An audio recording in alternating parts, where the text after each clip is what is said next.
12 class, class 12, chapter 3, class 12, chapter 3 বঙ্গভাষা। বঙ্গভাষা লিখেছেন Michael Madhusudan Dutta. আমি তোমাদেরকে আগে মাইকেল মধুসূদন দত্তের জীবনী সম্বন্ধে বলি।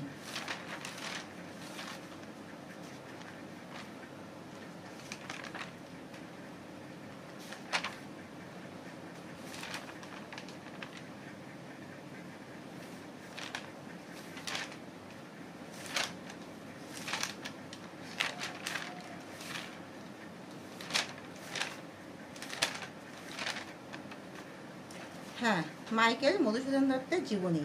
প্রথমে কবির জীবনী সম্বন্ধে বলি, তারপর কবিতার কিছু প্রশ্নের উত্তর বলবো। 1824-এর 25শে জানুয়ারি সাগরদাড়ি মানে যশোর জেলায় কবির জন্ম, বর্তমান বাংলাদেশে। কবি একজন কবিও ছিলেন, নাট্যকারও ছিলেন। তিনি এক কায়স্থ পরিবারে জন্মগ্রহণ করেছিলেন, দত্ত পরিবারে। তার পিতার নাম ছিল রাসনারায়ণ দত্ত আর মাতার নাম ছিল জাহ্নবী দেবী। তিনি একমাত্র সন্তান ছিলেন। তার পিতা ছিল বিখ্যাত উকিল। তাদের বাড়ি ছিল কলকাতার খিদিরপুরে।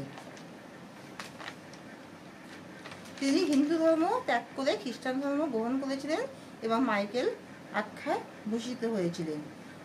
তিনি ছোটবেলার থেকেই পাশ্চাত্য সাহিত্যের অনুরাগী ছিলেন এবং তিনি বিদেশে গিয়ে পাশ্চাত্য ভাষার সাহিত্যের প্রতি আকৃষ্ট হয়ে তিনি সাহিত্য সৃষ্টি করার জন্য অনুপ্রাণিত হয়েছিলেন।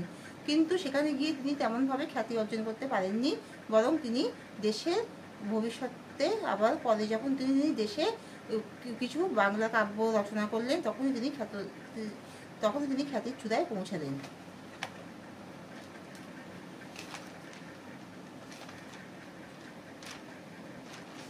মাইকেল মধুসূদন দত্ত যে লিখেছেন বঙ্গভাষা, তার কিছু প্রশ্নের উত্তর। কবি মধুসূদনের লেখা বঙ্গভাষা কবিতার নাম প্রথম অবস্থায় কি ছিল? মাতৃভাষা ছিল। কবির একটি বিখ্যাত নাটকের নাম লেখো। কৃষ্ণকুমারী। মাইকেল মধুসূদনের একটি বিখ্যাত কাব্য কি? মেঘনাদ বধ কাব্য। মধুসূদনের দুটি প্রহসনের নাম কি? বুড়ো শালিকের ঘায়ে রোগ, একেই কি বলে সভ্যতা। কুললক্ষ্মী বলতে কি বোঝো? মানুষের গৃহে যে লক্ষ্মী দেবী পূজিত হন, তিনি কুললক্ষ্মী। এখানে কবি তাকেই কুললক্ষ্মী বলেছেন। চতুর্দশপদী কবিতা কি? একটি পংক্তিতে 14টি অন্তর এবং 14টি পংক্তিতে যে কবিতা সম্পন্ন হয়, সেই কবিতাকে চতুর্দশী কবিতা বলে। পরদেশে ভিক্ষাবৃত্তি কুক্ষণে আছুরি বলতে কবি কি বোঝান? নিজের বঙ্গদেশের সাহিত্য সম্পদকে অবহেলা করে বিদেশে ইংরেজি সাহিত্যের অনুরাগী হওয়াকে কবি ভিক্ষাবৃত্তি বলেছেন।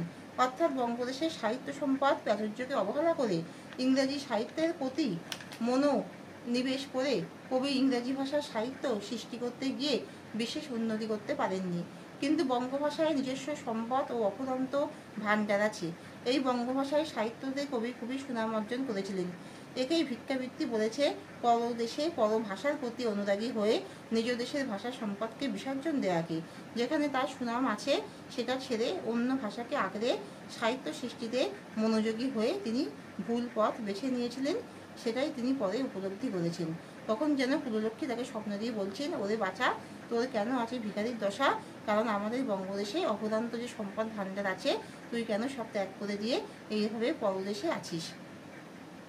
বঙ্গভাষা কবিতায় কবির আত্মশোচনার কারণ নির্দেশ করো। মধুসূদন কবি বড় কবি ছিলেন, নাম যশ পেয়েছিলেন, কিন্তু ইংরেজি সাহিত্যে আকৃষ্ট হয়েছিলেন। তিনি খ্রিস্টান ধর্ম গ্রহণ করেছিলেন। তাই জন্য তিনি বিলেতে গিয়েছিলেন ব্যারিস্টারি করতে। এরপর ফরাসি দেশে ভাষাই নগরীতে বাস করেন। সেই সময় মাতৃভাষা কবিতা লিখে তার বন্ধু রাসনারায়ণ বসুকে পাঠিয়েছিলেন। পরে এই কবিতায় বঙ্গভাষা নামে পরিচিত হয়। এই কবিতায় তিনি তার আক্ষেপকে প্রকাশ করেন। এই বঙ্গে বিবিধ রতন অফুরন্ত সম্পদের ভাণ্ডার আছে, প্রাচুর্য আছে। কবিতা অবহেলা করে ইংরেজি সাহিত্যে অনুরাগী হয়ে নাম যশ অর্জন করতে চেয়েছিলেন, কিন্তু তিনি ব্যর্থ হয়েছেন। সেটা বুঝতে পেরে তিনি নিজের আক্ষেপ প্রকাশ করেছেন যে আমার নিজের বঙ্গদেশের সাহিত্যের অফুরন্ত ভাণ্ডার সম্পদ প্রাচুর্য আছে। সেখানে কবি নাম যশ খ্যাতি সবই পেয়েছেন, কিন্তু সেই বঙ্গদেশের রতন ও ভাণ্ডার প্রাচুর্যকে অফুরন্ত ভাণ্ডারকে সম্পদকে অবহেলা করে তিনি ভুল করেছেন। তাই তার আজ এই ভিখারির দশা। ওরে বাছা মাতৃকোষে রতনের রাজি, এ ভিখারি রতনের রাজি, এই ভিখারির দশা তবে কেন তো রাজি। এখানে ওরে বাছা বলতে কাকে বোঝানো হয়েছে? কবিকে বোঝানো হয়েছে। তার ভিখারির দশা কেন? এখানে ওরে বাছা বলতে কবিকে বোঝানো হয়েছে। কবি নিজের বঙ্গদেশের অফুরন্ত ভাণ্ডার ছেড়ে বিদেশে পাড়ি দিয়ে ইংরেজি সাহিত্যের প্রতি অনুরাগী হয়ে নাম যশ খ্যাতি পেতে গিয়ে ব্যর্থ হয়েছেন। বঙ্গদেশের অফুরন্ত ভাণ্ডারকে উপেক্ষা করে তিনি ভুল পথ বেছে নিয়েছিলেন। কুললক্ষ্মী যেন তাকে স্বপ্নে বলছেন, ওরে বাছা, নিজের বঙ্গভূমিতে অফুরন্ত রতন সম্পদ রাশি থাকতেও তোর আজ এই ভিখারির দশা কেন? অর্থাৎ কবি বঙ্গদেশকে উপেক্ষা করে যে ভুল করেছেন সেই অনুশোচনা প্রকাশ করেছেন। মেঘনাদ বধ কাব্যের রচয়িতা কবি নিজের বঙ্গভূমির ভাষা সম্পদ প্রাচুর্য অফুরন্ত রতনকে মর্যাদা না দিয়ে বিদেশে গিয়ে ইংরেজি সাহিত্যকে মর্যাদা দিয়ে নাম যশ খ্যাতি পেতে গিয়ে ব্যর্থ হয়েছে। সেখানে তার অবস্থা খুবই খারাপ হয়ে যায়, অনাহারে অনিদ্রায় তার দিন কাটে। এইভাবে মাতৃভাষার সম্পদকে ত্যাগ করে বিদেশে ইংরাজি সাহিত্যে নাম যশ অর্জন করতে যাওয়াকে ভিক্ষাবৃত্তি বলে। তাহলে এখানে শেষ করছি। তোমরা সবাই লাইক অ্যান্ড সাবস্ক্রাইব দাও।